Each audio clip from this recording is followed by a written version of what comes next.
Hello, and welcome to the Lever Report, a weekly video newsletter for talent-focused leaders to navigate the week ahead. I'm Drew Fortin, here with your latest update for the week starting Monday, April 28th, 2025. Market sentiments shift, companies pay low performers to leave, Marriott CEO stands for DEI, HR lags in AI evolution, and managers bring down engagement scores. Here's the news to start your week. It's shaping up to be a roller coaster week as the markets face a potential barrage of potential game changers. We're talking big tech showing their earnings, crucial economic data, and of course, the ever presence of the tariff developments. Last week, the rebound in the S&P 500 has given some hope that the worst of the tariff-induced sell-off is behind us. But perhaps we shouldn't get too comfortable. As we've seen, trade negotiations can turn on a dime, and any whiff of renewed tensions could send markets into a tailspin. Adding to the uncertainty, consumer sentiment has taken a nosedive. The University of Michigan's Consumer Sentiment Index showed a sharp decline in April, with some particularly worrisome drops in both current conditions and future expectations.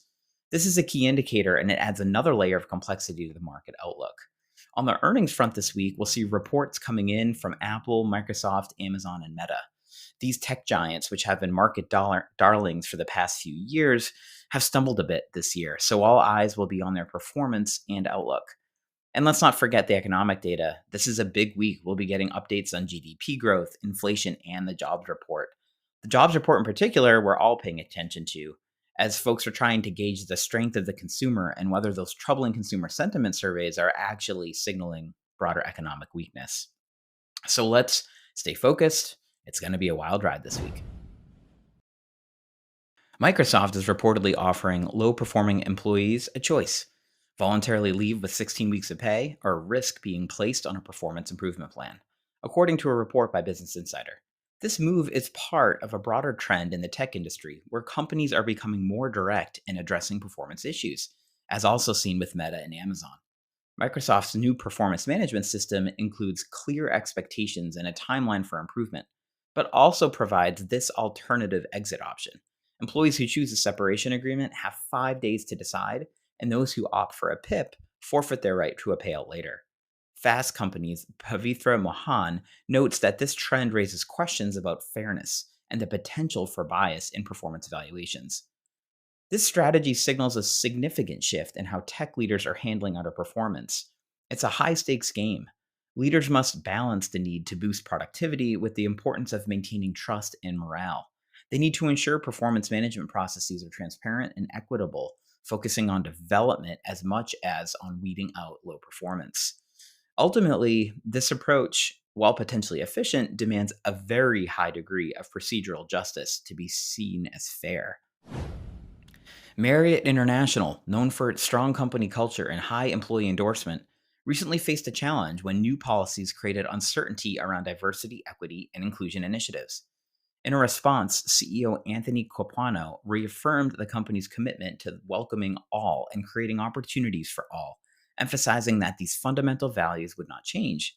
Capuano said, and I quote, "We welcome all to our hotels and we create opportunities for all, and fundamentally, those will never change. The words might change, but that's who we are as a company."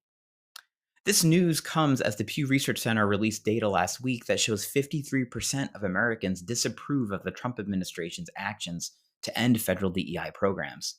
Capuano's clear and authentic stance resonated deeply with Marriott associates. Within 24 hours, he received an overwhelming 40,000 emails from employees expressing their gratitude and appreciation for working at a company that aligns with their values. This situation highlights the importance of businesses staying true to their core values, especially during turbulent times. It shows that authentic leadership and a commitment to DEI can significantly strengthen employee morale and loyalty. Microsoft's 2025 Work Trend Index highlighted the rapid emergence of AI-powered, as they call it, frontier firms. However, new data from a McKinsey chart reveals a significant disparity in Gen AI adoption across business functions. While departments like marketing and sales are leveraging Gen AI at rates as high as over 55%, the adoption within human resources is notably lower, with only 13% of HR departments reporting regular use. This lag in HR adoption occurs even as 82% of leaders anticipate using digital labor to expand their workforce within the next 18 months, signaling a missed opportunity to transform talent strategies. This stark contrast underscores a critical need for HR leaders to accelerate their understanding and implementation of Gen AI tools. With the rise of agent bosses managing AI, HR risks falling behind in equipping both themselves and the wider workforce for this new reality. To truly future proof their organization, HR teams must actively explore how Gen AI can streamline processes, enhance talent acquisition, personalize employee experiences, and provide data driven insights. Embracing AI is not optional if HR departments want to remain strategic and impactful functions within the evolving landscape of work. Gallup's 2024 Global State of the Workplace report reveals concerning trends, where global employee engagement has fallen from 23% to 21%. This drop marks only the second time in over a decade that engagement has declined, with the previous instance, as you could probably guess, happening during COVID. What's particularly alarming is that this decline is largely attributed to a decrease in manager engagement, which fell from 30% to 27%, while individual contributor engagement remains stagnant at 18. This is a problem because Gallup's data clearly shows that 70% of team engagement is directly attributable to the manager. So, this data underscores a critical call to action for businesses. Manager disengagement is a canary in the coal mine.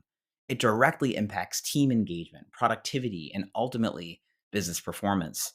To counteract this, organizations must invest in manager training, taking care especially of the mid level managers that get stuck between the upper senior management initiatives and the folks on the front line. They have to create development programs, focus on coaching, skill development, and well being for themselves and others. Ignoring this trend risks a significant hit to the global economy, with Gallup estimating a potential productivity boost of 9.6 trillion if global workplaces are fully engaged. And that's your Lever Report. Check the show notes for any articles or research we covered today. And if you're enjoying this content, please show your support by liking this video and subscribing to our channel. Also, ask questions or share your thoughts in the comments below. We'd love to engage with you. I hope you have a productive week. We'll see you on the other side.